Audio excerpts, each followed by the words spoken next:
Hello, students. Good afternoon to all of you. I hope you will be fine at home. I welcome you all in this lecture of power system instrumentation of code number EE311 as per our January University curriculum. Unit 4th we are starting today, and the topic is power system instrumentation 1, in which we have the subtopic that is measurement of voltage and current. So, my dear student, before starting the topic, I want to basically revise all the things which we have studied.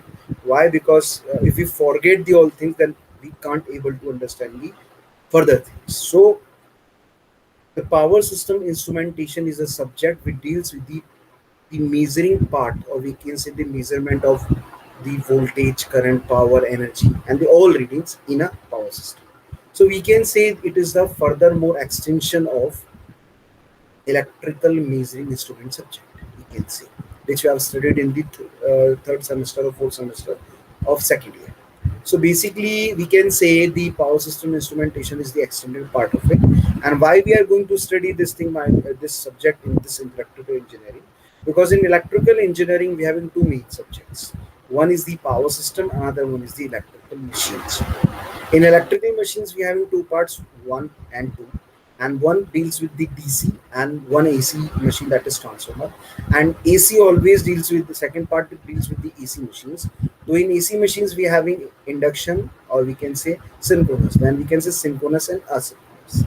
So these are the machines part. But if I am talking about the power system, my dear student, so power system consists of 7 to 8 subjects. You can say first, EGP, or generation of electrical power. Then we having transmission and distribution. Okay. Then we having power system analysis. Then we having the power system engineering. One is this one, that is power system instrumentation, HVDC. Okay, extra high voltage. So many subjects we are going to study regarding the power system, which and calculate the power system basically in it. So power system instrumentation is a part of that, which basically deals with the measurement. How can we measure voltage? How can we measure power? How can we measure the thing? How can we change first thing to the our desired, basically desired change in which I want the thing? How can we do this? So this is the basic concept between the power system instrumentation. So in the power system instrumentation, first unit deals with the errors. Errors is the basically uh, we can say the which affects the efficiency. It's basically a part of that instrument which affects the efficiency of an instrument. Because if instrument having the error and you don't know the errors that were, that how can you identify the efficiency? How can you say that it is uh, accurate or calibrated instrument if it is giving you the wrong reading, if you don't know the errors in it? So errors are of different types, for example, such as gross, random, systematical, instrumental, environmental. So many errors we can find in an instrument. If we know that we know about the errors, so we can identify the readings also. So the main thing, the main motto is to identify the errors. Which type of error we have. Okay. Then we have the accuracy and precision. Accuracy word is came from accurate. Accurate is means to the point, the truth value, the true value.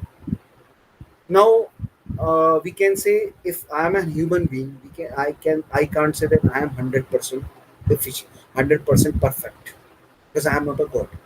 I am a human being. You also not a god. You also a human being. So you having certain we can say errors in you, in yourself, and that errors basically affect your output. For example, you having some weakness, you having some strength.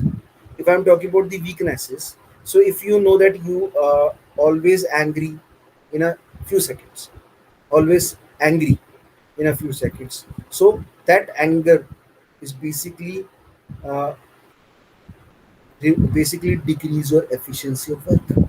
So you have to make the anger management. You have to do the anger management. That if you are angry, then do something different to remove that angriness. Okay, so that is the error. So if we having so many errors, so accuracy and precision we have.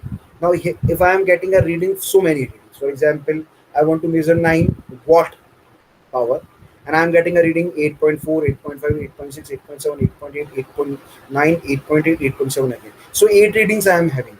So what I have to do? I'm not getting a 9 reading, 9, though I am not getting the accurate, I am getting the precision. So I have to identify the average reading of it, that which is the closest to the main true value. So what I have to do? Take mean of it, average of it. So how can we take average of it? Add all the errors and divide by the number of errors. Means 8. So we'll get the average value. Now take the deviation. Deviation means how we deviate from the average value.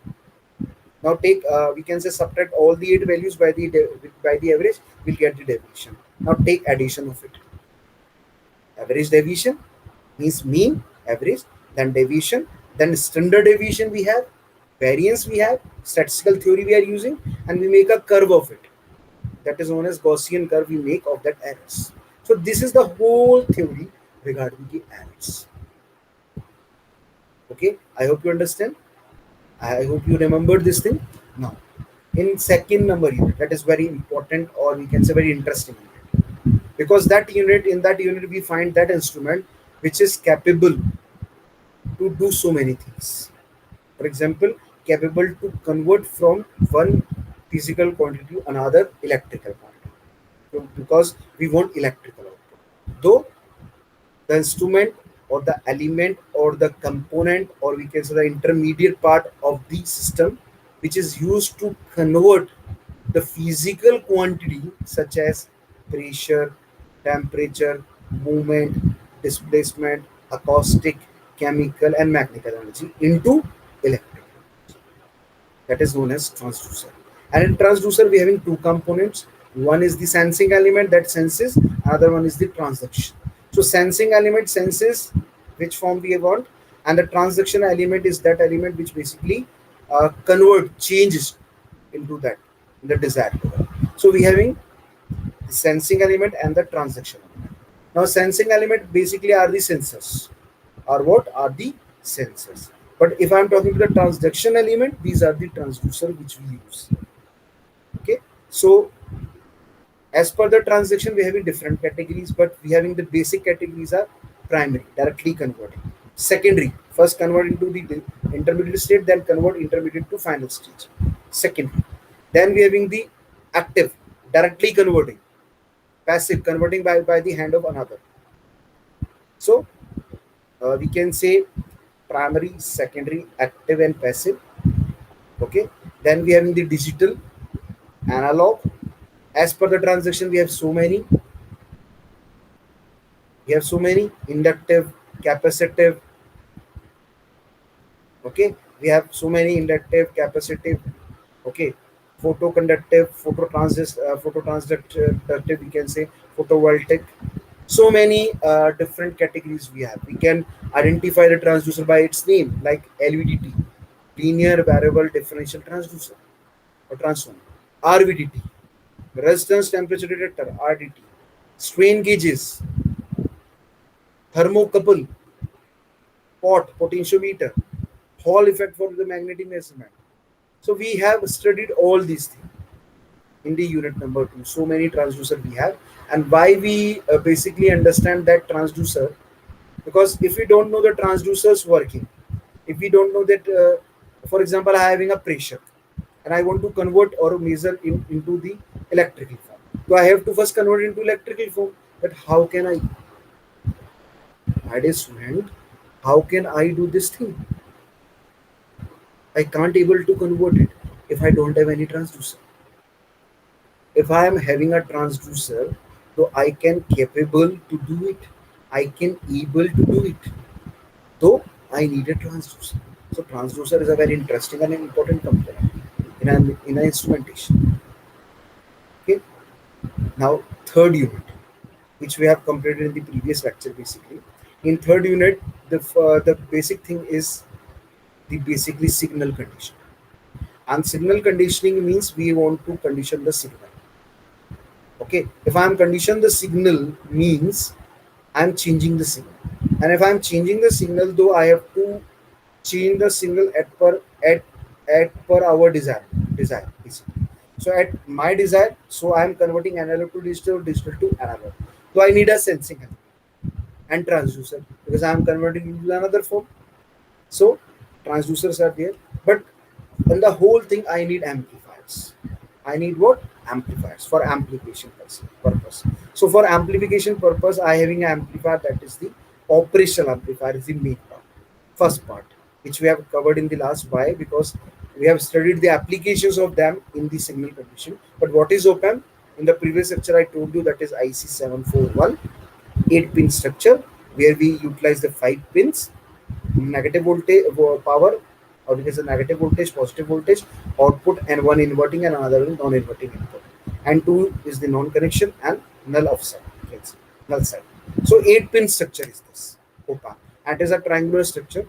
So the applications of op-amp is that it's having a very high output gain, input resistance very high, output resistance very low. That is the amplification characteristic, and the gain which we are want, it's very high. So we can use in the differentiator, integrator, subtractor, adder, log, anti-log, voltage follower, so many things. In comparator, comparison means. So we use in several ways. Okay, that is the op-amp. Then the instrumentational amplifier. If I'm talking about the instrumentational amplifier, then in this and instrumentational amplifier, basically we use three op-amps, three operational amplifiers, IC741, 8 pin structure. Why I use three op-amps? Because I am taking the difference of it. So two op-amps give you or basically provide you the accurate reading output, and the another op-amp basically subtracted difference of the input which is came from the three or basically two op-amps. So that input is basically the differential input, and the third differential op-amp gives you the output in the form of that one. Okay, so that is your instrumentational amplifier. It is an electronic component, obviously. Next, we have studied about the isolation amplifier. Isolation amplifier is basically the amplification purpose, but for the electrical isolation. Why I want electrical isolation, my dear student? Because if I basically apply a measurement, for example, MRI I am taking, ECG I am taking, okay, so I am connecting something on the body of the patient, and through the electrical current, it basically observe the reading. But I have to make isolation. Why I have to make the isolation, my dear student? Because otherwise the leakage current will flow to the patient body and they will get a shock. He or she will get a shock. So I have to prevent this thing. You have to prevent this thing. So for this we use isolation amplifier. It is basically an integrator, that is the op-amp. In instrumentation amplifier we use the differentiator op-amp. In this we are using the op-amp, that is operational amplifier. Okay, we are using in the isolation. Now we having the function generator. Now the function generator again is a combination of op-amp, and op-amp is basically, function generator is just similar to like oscillator, which generates the frequency waves, high frequency waves. But function generator gives you the frequency wave in the different forms: rectangular, square, trapezoidal, sawtooth, and sinusoidal. Basically, three things we are getting: rectangular, triangular, and sinusoidal. The three basic option, the three basics we can say waveform we'll get from the function generator, and we can see, or we can say we can observe the output of that in the CRO, that is cathode ray oscilloscope with the probes. So that is the function generator. And in that function generator, again we use the op-amp. Now we are also using the op-amp, that is operational amplifier. Then we have studied about the analog multiplier and divider. Now, my dear student, if I am talking about the analog multiplier and divider, it means I am multiplying something and I am dividing something. So analog multiplier basically increases the frequency range. And how or in which manner it increases the frequency? For example, I am having a value of 20 and I am multiplied with 50. So I am getting what? 20 into 50, my dear student. What I am getting? What I am getting? 1000, not 100,000. So 20 hertz is multiplying with the 50 hertz. We are getting 100 hertz, 1 kilohertz. So that is same we are doing in the multiplier. That is known as analog multiplier. In this we use the mixer, that is known as Gilbert mixer. In Gilbert mixer we use Gilbert mathematics. In that Gilbert mixer we having what? Basically we having the local oscillator. That local oscillator is basically do what? Is basically local oscillator provides the local frequency of higher range, which we multiply that in a mixer with the input of the low voltage, low frequency signal, and in the output we are getting the high frequency signal, because that high frequency signal is the multiplying of these two in a mixer. So that is the output of the multiplier, and we can do the division also. Okay, so analog multiplier and analog divider we have studied. Next, we have studied about the optocoupler, that is optical isolation amplifier or magnetic isolation amplifier. Optical isolation amplifier we use again op-amp, differential op-amp or integrator op-amp.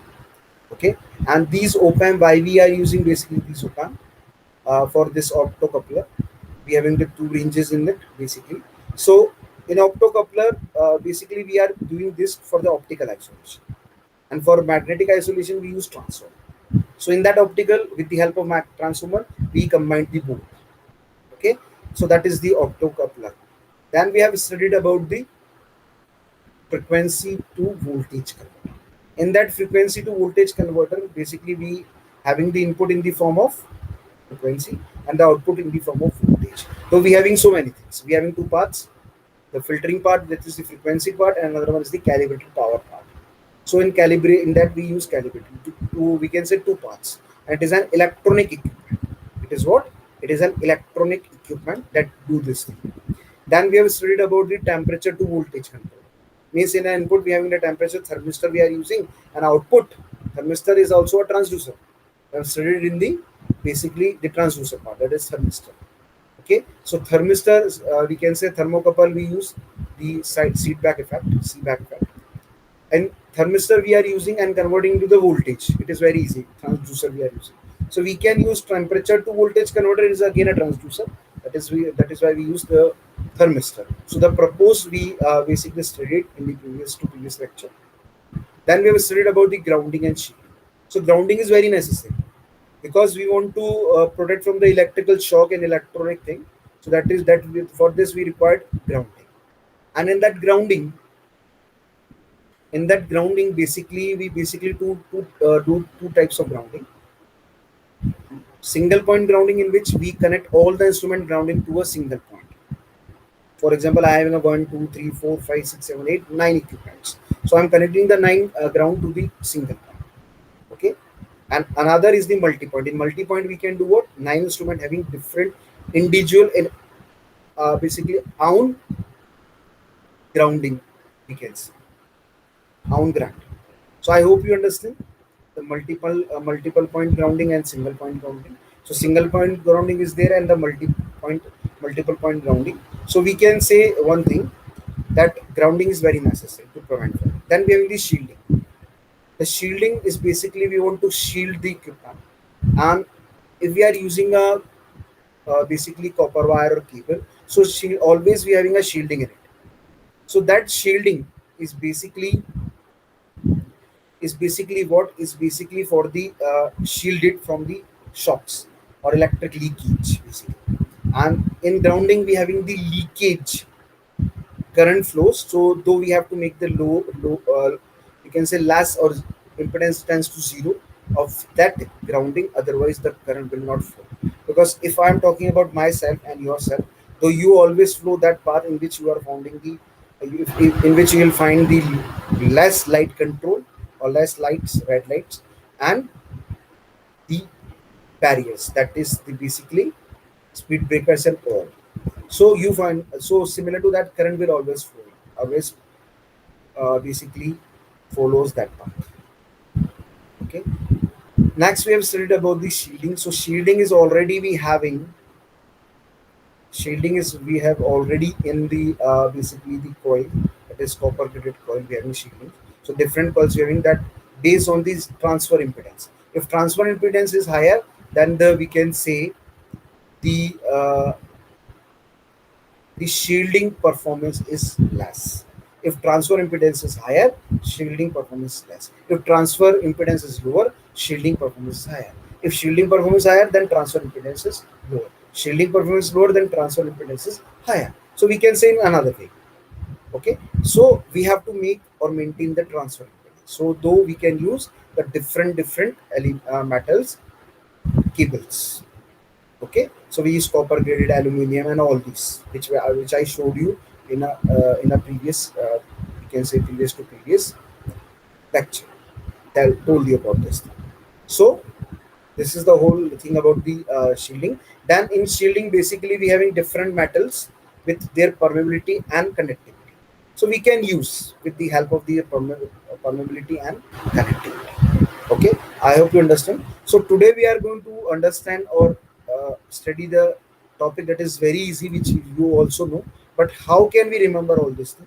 So that is the measurement of voltage and current. Now,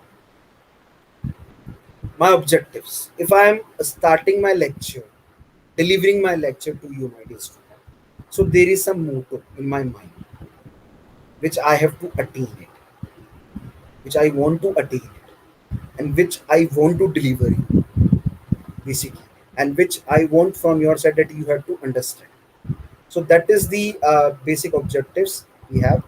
Basically, I have with this lecture of myself. That is first is have the learner means you students, my dear students, have the learners or students to understand the basics of measurement of voltage and current. How can we measure it? The basics behind it. Okay. Secondly, understand the detailed theory about the measurement of voltage and current. Means first we are going to understand the basic, and then in the second part we are going to detail theory. Theory means how many types of voltmeter we have, a meter we have for the voltage and current measurement. So we are going to cover it all.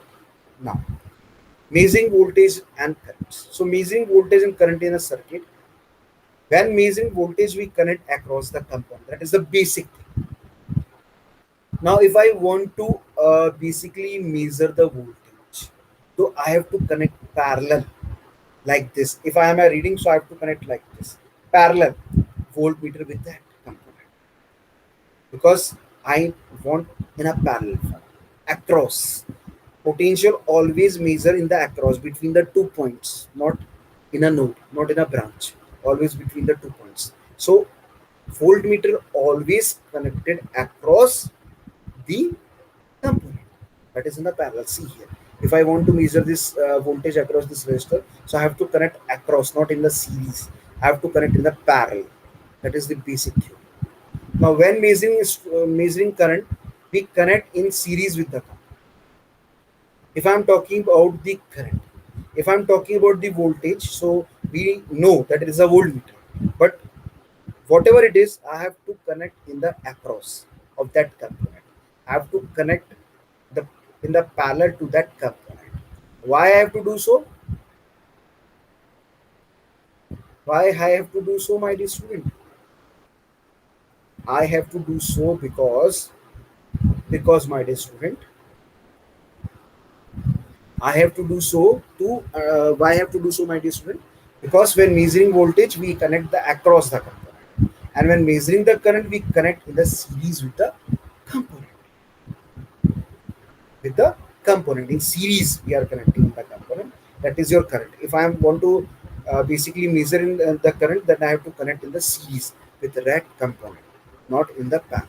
If I am connecting in the parallel, though it gives you the voltage. Connecting in the series, it gives you the current. Like this. See here. Sources, then we have the resistor. One resistor is there. First is there, second is there. Do I have to measure the voltage across the second? I have to connect in the parallel. I have to connect the basically measure the current. I have to connect in the series between these two resistors. So that is the ammeter and voltmeter. You can see now loading effects, measuring voltage and currents. So the loading effects means in voltage measurement, our measuring instrument will have an effective resistance, that is Rm. That is what? Rm. When measuring voltage, we connect a resistance in parallel with the component concerned with change in the resistance in the circuit, and therefore change the voltage we are trying to measure. This effect is known as loading effect. Now, what is loading effect, my dear student? In a voltage measurement, for example, see here I am measuring the voltage, so it is similar to the voltage measurement. So measuring instrument will have an effective resistance. Obviously, if I am using something, if I am talking about the coil, if I am talking about the wire, if I'm talking about my body, so my body is also having a resistance, my dear student. Okay, so if my body is also having a resistance, though this component, or we can say the measuring instruments, also having its resistance, effective resistance. that is represented by Rm. R is the representation of resistance, and M is the measuring. So measuring resistance, we can say effective resistance. When measuring voltage, we connect a resistance in parallel. When measuring voltage, we connect resistance in a parallel with the component concerned. Means we are connecting the basically that voltmeter in the parallel. So I am connecting the resistance in the parallel with the concerned component. We can say component concerned, which changes the resistance in the circuit. Obviously, change the circuit, and therefore change the voltage we are trying to measure. It changes the basically what it changes, change the resistance in the circuit, because we are connecting, for example, 5 ohm is already there, and zero point 0.5 ohm I am inducing in the parallel to that resistance. So 1 by R1 plus 1 by R2, R1 R2 upon R1 plus R2, you can say. So we are changing the resistance of that circuit, or that component concept. So what happens? It also changes the try to measure. So that is known as the loading effect. That is also known as loading effect. In a simple manner, what we can say, if I am connecting a voltmeter parallel to a resistance, we can say. So that voltmeter already having its resistance, that is Rm, effective resistance, connect in parallel to that resistance. So the resistance will become parallel. So the resistance will become change. So that affects the measurement reading. That is known as loading effect. That is known as what? Loading effect. See here what I want to tell. I hope you understand by this diagram. Okay, now moving forward. Loading effect. If I am talking about the current, my dear student, in current measurement, loading effect in current measurement, our measuring instrument will have an effective resistance Rm. That is resistance measuring, or we can say measurement resistance. When measuring current, we connect a resistance. When measuring current, what we can say, we connect a resistance in a series. When measuring current, we connect a resistance in series with the component concerned,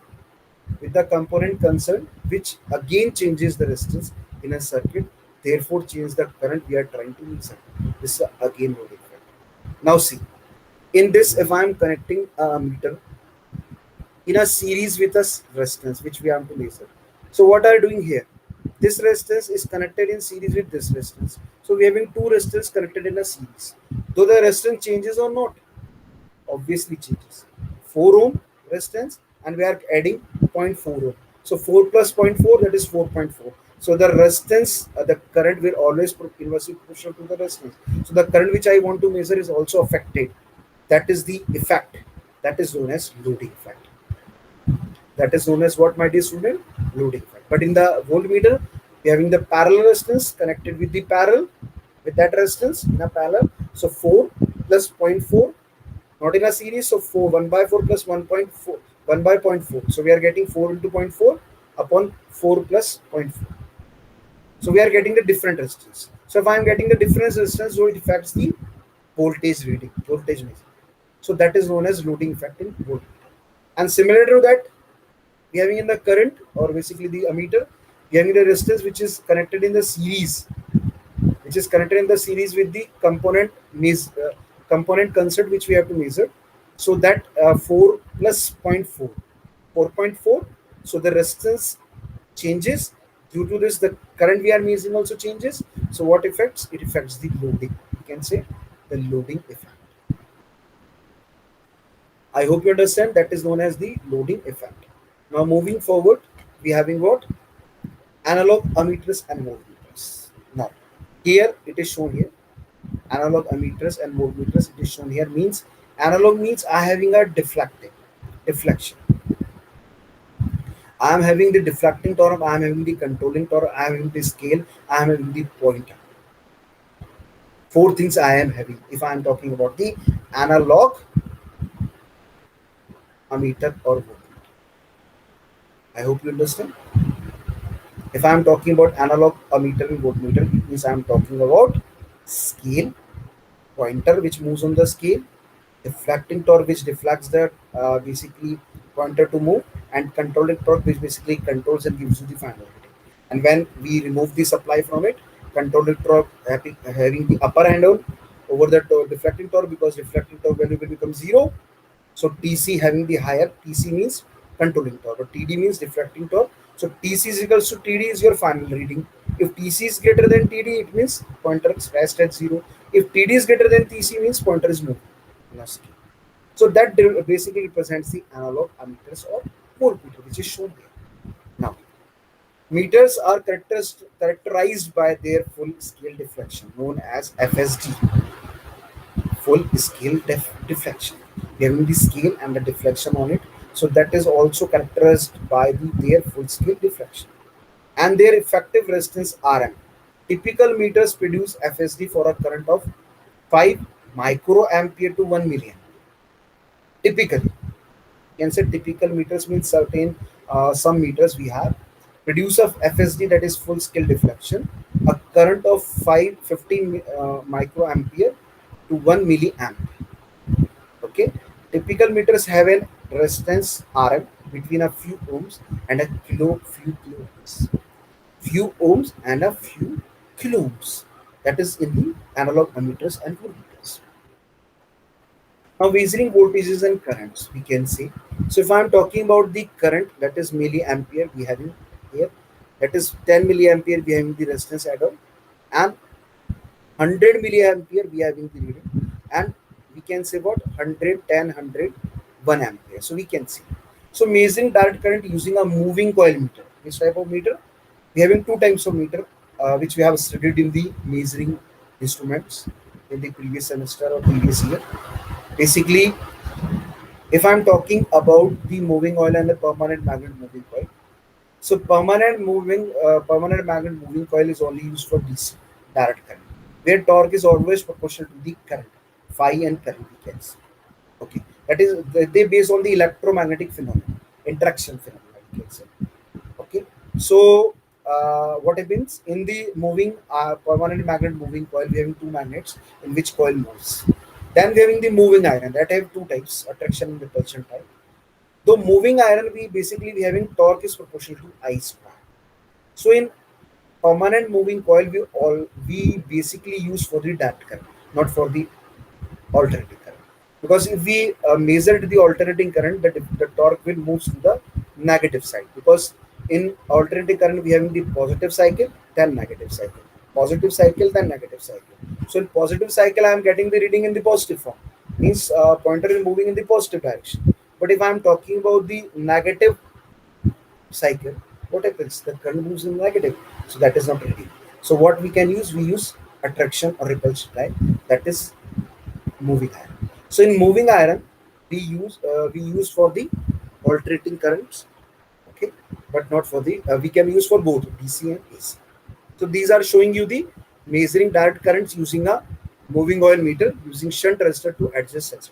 So what we have to use? We use resistor to adjust, parallel resistor to adjust the basically the resistance value, because resistance value is few ohm to few kilo ohm. So they are adding directly, because in ammeter it is in the series, but in a voltmeter it is in a parallel.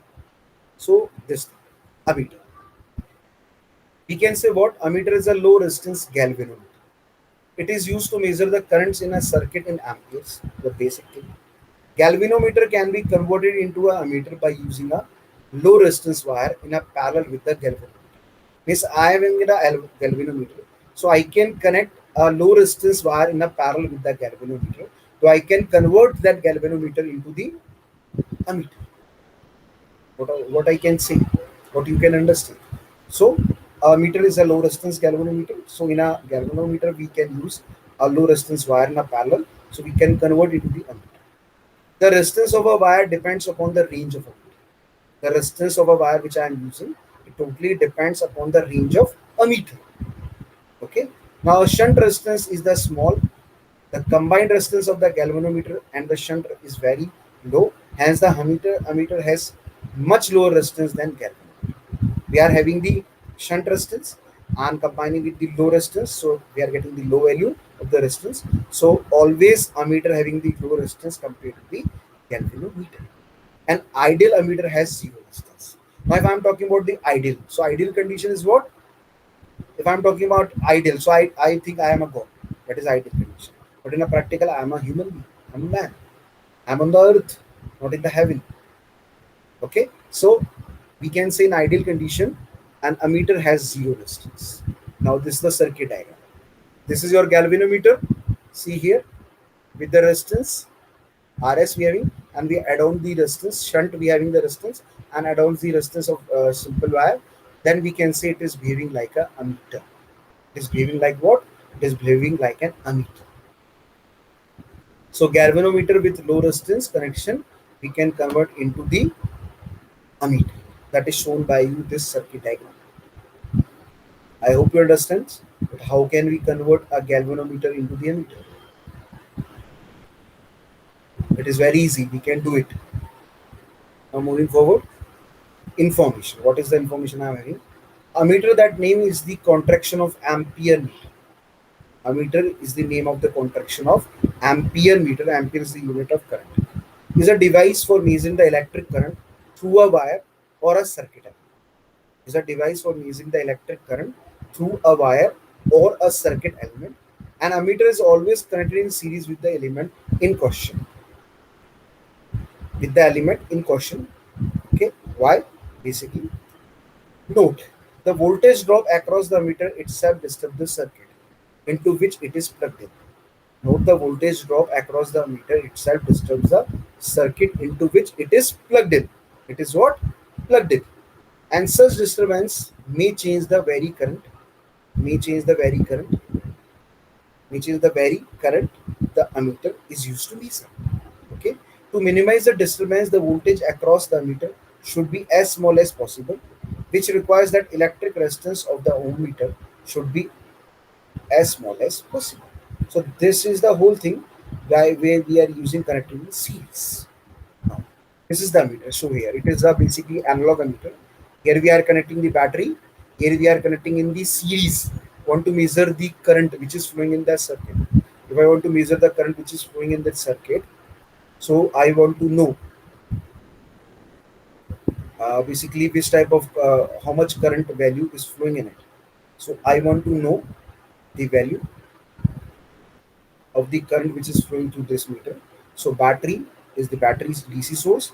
Current is flowing through the EMF. So if current is flowing, my dear student, so what will happen? It is moved from the meter. So it moved from the meter means you are getting the current value and it is a load which we are going to the load. So I hope you understand now. Ammeter.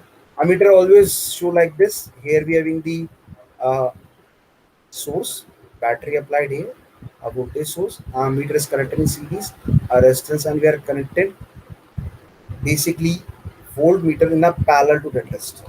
I am connecting the voltmeter parallel to that resistance. So voltmeter always connected across. Okay, voltmeter always connected across. I hope you understand. The voltmeter connected across and ammeter connected in series. So that is showing you again a meter with the cords. Again, this is the analog, this is a digital. Digital ammeter will give the digital reading, electronic component here. In this, we have the electromagnetic or electromechanical. We can say the working take place. Okay. Now, what is voltmeter? It is represented by V in the circuit and A represented by in a circle towards the ammeter. So it is the most common instrument used to measure voltage. It is the most common instrument used for the measurement of voltage or used to measure the voltage. It measures either alternating current or direct current voltage, means AC voltage or DC voltage. It is a measure of the voltage between 2 points of an electric current. 2 points of the electric like this. 2 points, so I have to connect in the between it like this. Connect between this. So not connect in series. So we connect always parallel, or we can say across the 2 points.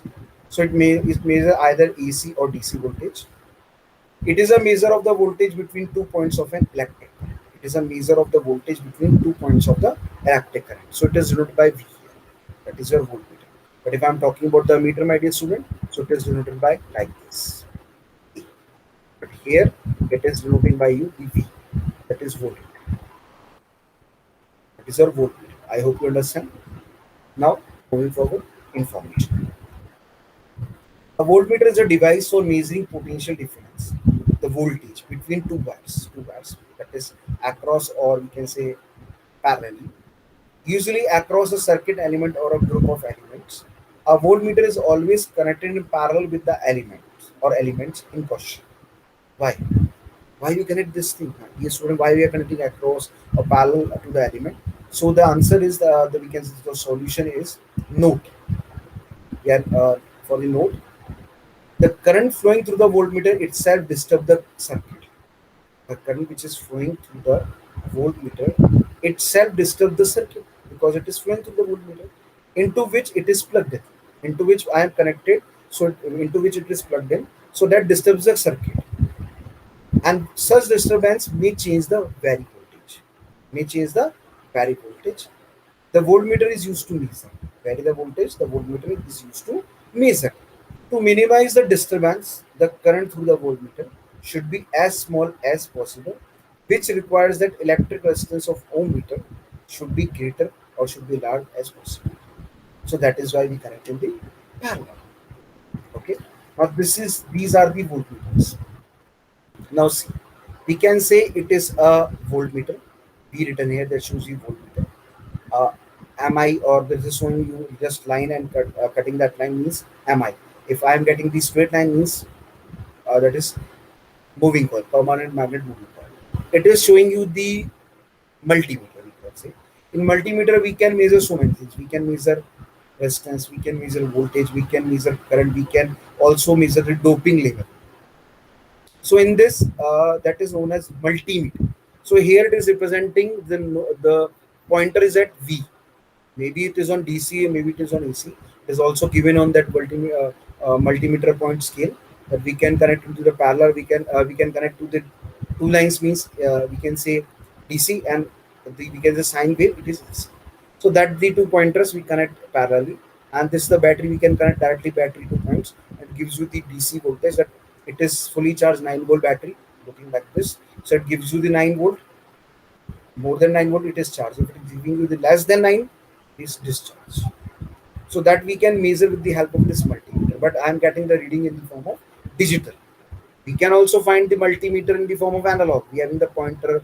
Analog means a deflection, pointer, scale, deflecting torque, and controlling. We are having the suspension. We can say the weights attached to them, spring is attached to them, whatever it is. Okay, here it is a the multimeter showing you and 2 points. Next is types of voltmeter instrument. Analog. If I'm talking about the types of voltmeter instrument, then first is the analog. The readings are shown on scale. Always we find in the analog form, we are getting on the scale. But I am getting one, like for example, this one. I'm getting, if I'm getting, I want reading 5. So your scale stop it, rest rate 5, then 10. Between it, we're getting, we can say the 7.5 or whatever it is, 13.5, 15 in positive. So that is your analog. Now, if I'm talking about the digital, so this is the digital. The digital, the readings are displayed on a LCD, liquid crystal display, or light emitting diodes display panel. We can directly find on it. Work on the principle of Ohm's law. Work on the principle of what? Ohm's law, we can say. The potential difference is equal to the current into resistance. The potential difference is equals to what? Current into resistance. Current into resistance. That is, we having the volts is equals to amperes into ohms. Voltage difference is basically potential means volt, current always in the reading of ampere, and resistance into ohm. So volts is equals to amperes into ohms. So we can say that if I want to find this thing, so we have to follow this thing. Now this is the voltmeter. Here we are being showing you two things: analog multimeter and digital multimeter. We are having two test probes. This is a digital multimeter. Now it is showing you the sine voltage, that is AC voltage. That's showing you the DC voltage. That is your the showing you the ohm, that is impedance or resistance, we can say. Here I am showing you the wave in the A. So we can say the variable wave means AC. The sinusoidal wave is means AC. The sine wave is AC. Alternating current is AC, we can say. So AC ampere, that is AC current, and we are having the straight line ampere, that is DC current. And here we are having the common point. Here we are having the voltage. So we can also measure with the help of this multimeter. We can measure parallelly. If I am connecting, I am getting the voltage. In a series, I am getting the current. So through multimeter, we can measure both voltage and current both. So I hope you understand. Okay, so that is a digital multimeter. In this, we will find the digit on the LED display, or liquid crystal display, or light emitting diode display. In this, it is showing you the scale, deflection scale, full full scale deflection, pointer. So it is an analog, and we are having the test leads, positive and negative test probe. So it is only for the DC. If I am showing you the positive or negative, it means it is for the DC. Okay, it is for the DC here. Okay, now see, it is for the DC. Now how can we measure it? Now measuring the volts of the meter. How can we measure, my dear student, by analog? The voltmeter indicates the polarity by direction by needle movement with an analog instrument. Now I connected with the motor. So it is we having the alligator clip and the jumper wire. So see, that is the jumper wire with the clip we connected directly with the motor. Okay, so measuring the volts of the motor, that is a simple example I am using here. So I connect the probes with the two ends of that jumper wire to that motor, positive negative. The voltmeter indicates polarity by direction by the needle movement with an analog instrument, so it move, so give you the value. For a digital instrument, polarity is indicated by the sign of numerical value. If I'm talking about the digital value in a digital instrument, you'll get the direct numerical value: 5 volt, 6 volt, 7 volt, 8 volt, 9 volt, 15 volt, 18 volt, 19. But in deflection, you are finding the scale. On the scale, you have to identify. If there is a scale, that deflection of the pointer, with the help of that deflection of the pointer, you can identify the reading. So I'm connecting this leads with the motor. I hope you understand this example. Now, when measuring a voltage difference, there are always two leads coming from the instrument that will have to connect it to 2 points in your circuit across. Across means parallel, which voltage appears. So we can calculate the voltage. Voltage might be any of the following: across an element embedded in a circuit, across the element. The output of transducer measuring a physical variable like temperature, pH, and etc., giving you the output in the voltage. Digital voltmeter is an instrument, digital, which gives you the numerical value in the output, we have already seen basically. The digital voltmeter is an instrument which uses to measure the voltage and display the measured voltage using liquid crystal displays or light emitting diodes to display the result in the floating point. Now what? In a floating point format. Floating point format. In analog and digital, we are getting like this value. They are an instrument of choice of voltage measurement in all kinds of situations. So digital we can use in all kind of situations. Analog we have to make some situation, magnetic effect, no magnetic effect will be there, temperature is also there. But digital we can use in any way. It gives you the correct and accurate reading, we can say. Now, digital voltmeters usually have scales that are of 0 to 0.3 volt, 0 to 3 volt, 0 to 30 volt, maximum 0 to 300. So I hope you understand. Work. Integrator stabilize the voltage as the first step in measuring, which I have already discussed you with in the signal conditioning. It takes a brief time sample, integrates its an output of proportional voltage, integrate it and give you the output voltage. Integrating a time sample makes the voltmeter more immune to the noise in the signal. Analog oblique digital converter, the analog oblique digital converter or ADC, analog to digital converter, is the heart of the voltmeter. It is clocked circuit that takes an input voltage sample and outputs a number representing the voltage value. Since it's clocked, you get a steady stream of numbers that can change when the input voltage changes. Directly clocks. Zeroing and sampling. A digital voltmeter needs to know where zero is in the order to give a true reading, accurate reading, accuracy. You can say that true reading. This is done with a precision zero reference voltage provided either internally to the analog to digital converter chip or external. Is the work. For a signal purpose voltmeter, scaling is important. Scale can be switched automatically by detecting overflow in the display. Now, next part is the display. That I'm basically explaining the digital voltmeter, how it works. Display usually 4 or more digit of accuracy, a minus sign, and a floating decimal point are provided. Other indicators for battery status and range may also be included. A well-designed indicator, an ADC, analog to digital converter, will keep the display from stuttering between values. Otherwise, usability suffers. For example, if the voltage in is 5.21 volts without some stabilizing, The display might waver between 5.21 and 5.22. The digit display needs driver circuitry to handle the drive current. The same analog to digital chip frequently also has the display driver also. Okay. Connecting the chip directly to the display simplifies the design and adds the reliability. That is the basically what that is your digital voltmeter works. Now block diagram. It is showing constant current source, ECV1, DC1, DC2, buffer amplifier, calibrated attenuator, current to voltage converter, calibrated inverter, rectified circuit, and analog to digital converter. Digital, and then we will do display circuit. So how the digital voltmeter works? That is the simple block diagram of it. I hope you understand. Now, this is a simple digital voltmeter which we use basically. It is showing you digit and digital voltmeter.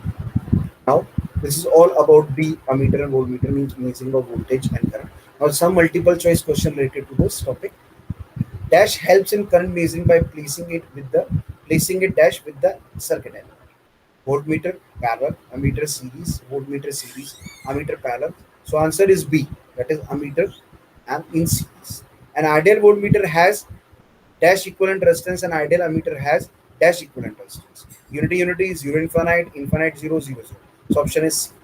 Ideal voltmeter has is you can say infinite and ammeter is. So continuous voltage or current signals are measured using tachometers, sonometers, analog meters, digital meters. So the option is DCT, which I already told you. Digital meters are preferably than analog meters. True, is preferred because it gives you the accurate. True. An ideal voltmeter function as dash circuit, open circuit. An ideal ammeter function as a short and open, a power and infinite. So if I'm talking about ammeter, so it is a short current, and voltmeter it is voltage, so open. Okay. The instrument which we can be used only with the DC supply is PMMC instrument, permanent magnet moving coil, electrodynamo instrument, hot wire instrument, split phase induction time instrument. So the option is A, permanent magnet moving coil instrument. The instrument which can be used only with the AC supply is R, induction type, less rotate type, electrodynamo type, all of these. So induction type we can use only for AC, not for DC. So option is A. Where voltage division problem arises. Series connected resistor, parallel connected resistor, when resistors are equal, both series and parallel resistor. So option is A. Because the series connected resistor voltage division we have the problem. When current division problem arises, series connected resistor, parallel connected resistor, when resistors are equal, both series and parallel. So obviously, I'm talking about the voltage, so it is for option B, parallel connected resistor. So these are the references. A.K. San is a very good book, consists so many content regarding instruments, music instruments. Rajan Prasad is also a very good book. A.S. Morris is an international author book having the good content. These all books having the good content regarding the instrumentation and music instruments. So you can just refer it, you can read it. It is available in our library. And I took some material to deliver this lecture. So I hope you understand. So thank you from my side for understanding this lecture. I hope you understand, my dear student. So thank you for patience listening. And in this, basically, we talked about the measurement of voltage and current by ammeter and